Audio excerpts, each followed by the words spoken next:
Au cœur de la forêt de verdure, où les arbres s'élevaient majestueusement et les rivières chantaient de douces mélodies, vivait un petit écureuil nommé Noisette. Noisette était plus petit que les autres écureuils, mais il avait un cœur aussi grand que la forêt elle-même. Chaque matin, il sortait de son trou d'arbre pour saluer le soleil et ramasser des glands pour sa famille.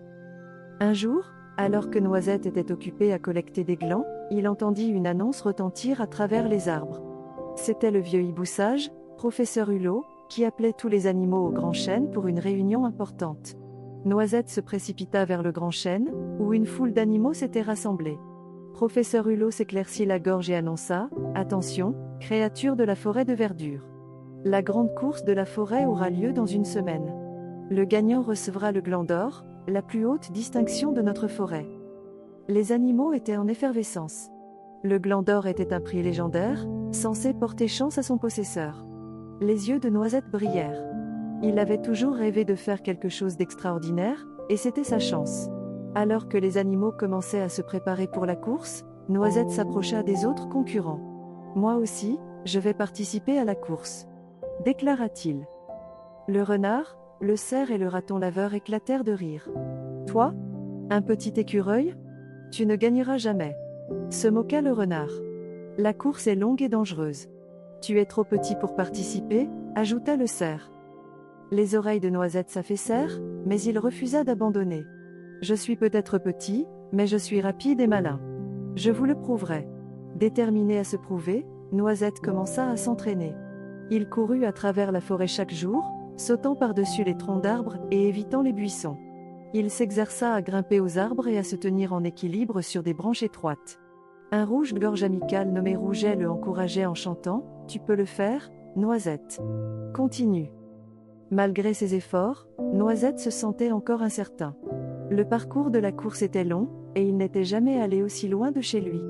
Mais il se rappela son rêve et continua. Le jour de la course arriva, et la forêt était en effervescence. Des animaux de toute la forêt de verdure s'étaient rassemblés pour regarder. Professeur Hulot leva le drapeau de départ et cria « À vos marques, prêts, partez !» Les animaux partirent comme une flèche, leurs pattes et sabots martelant le sol. Noisette fila en avant, ses petites pattes bougeant aussi vite que possible. Le premier défi était la rivière rapide. Les animaux devaient traverser en utilisant des pierres glissantes.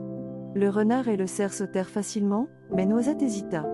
Les pierres étaient espacées, et l'eau coulait rapidement en dessous. Soudain, il remarqua une branche tombée flottant à proximité. Avec un éclair de génie, Noisette poussa la branche dans l'eau, et l'utilisa comme pont. Il traversa en courant, rattrapant les autres. Le défi suivant était la grotte sombre. Les animaux devaient naviguer à travers ces tunnels sinueux pour atteindre l'autre côté.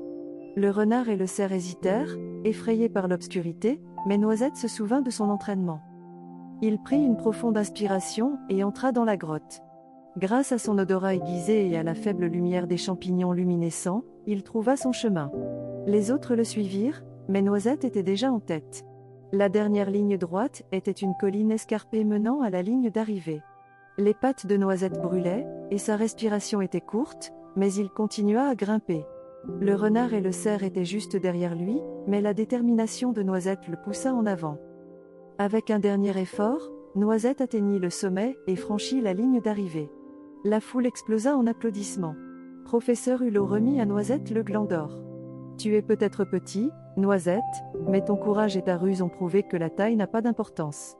Tu es un vrai champion. » Le renard et le cerf s'approchèrent, la tête baissée. « Nous avions tort de douter de toi, » dit le renard. « Tu nous as donné une leçon importante. » Noisette sourit. « Merci. Mais le vrai prix, c'est de savoir que nous pouvons tous accomplir de grandes choses si nous croyons en nous. » Cette nuit-là, la forêt célébra la victoire de Noisette avec un grand festin. Les animaux dansèrent et chantèrent, et Noisette sentit une chaleur dans son cœur. Il avait prouvé que même le plus petit d'entre eux pouvait accomplir de grandes choses.